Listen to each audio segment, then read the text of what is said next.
Salut les filles, allez, aujourd'hui dans cette vidéo, je vais vous partager 7 astuces, 7 conseils qui vont vous permettre de gagner du temps de création dans vos ateliers parce que c'est ça qui est le plus important, c'est le moment où on va créer et on va aussi avancer sur nos projets.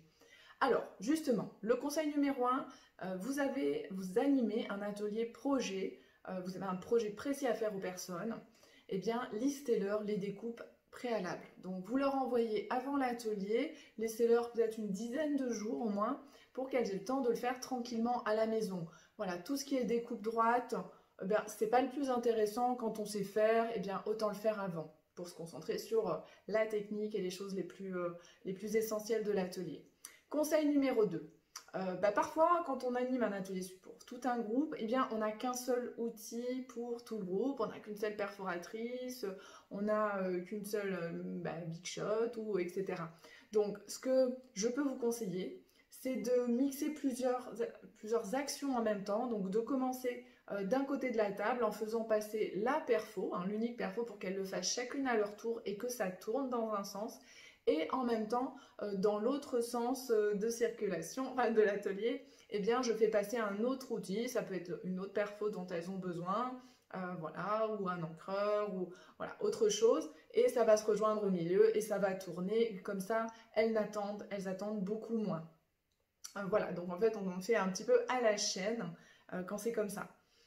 Ensuite, tout particulièrement si vous n'avez qu'un seul tampon pour tout le groupe et que tout le monde doit faire le même, et le plus pratique c'est de laisser ce tampon coller sur la plaque à tamponner et après de faire circuler cette plaque à tamponner, et comme ça on gagne énormément de temps puisqu'il n'y a pas besoin de défaire, de refaire, limite même pas besoin de nettoyer le tampon si tout le monde utilise le même tampon, la même encre. Voilà. Donc ça, c'était conseil numéro 3. Le numéro 4, voilà, quand vous faites votre créa, il y a certains outils clairement qui sont plus rapides à faire utiliser en atelier que d'autres, et notamment les perforatrices gagnent beaucoup de temps par rapport à l'utilisation d'un die et de la Big Shot.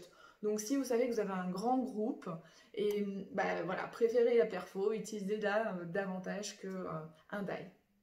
Voilà, le cinquième conseil.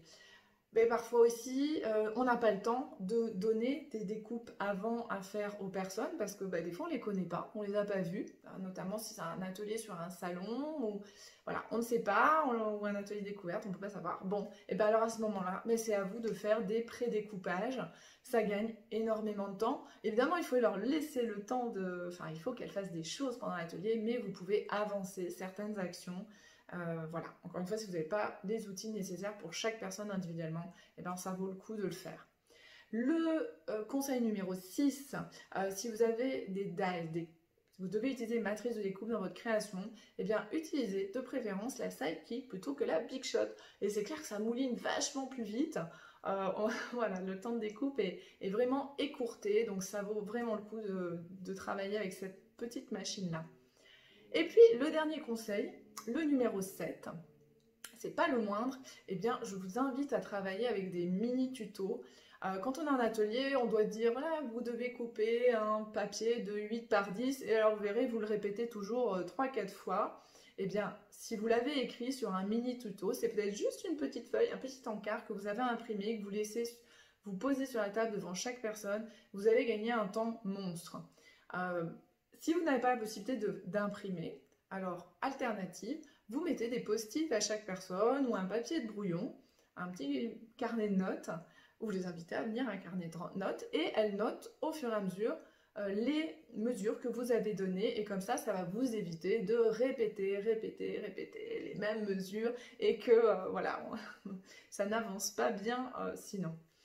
Et bien voilà, c'était mes 7 conseils pour avoir des ateliers qui vont encore plus vite, qui tournent bien et où on gagne du temps pour la création et puis aussi un peu le bavardage, le papotage entre filles.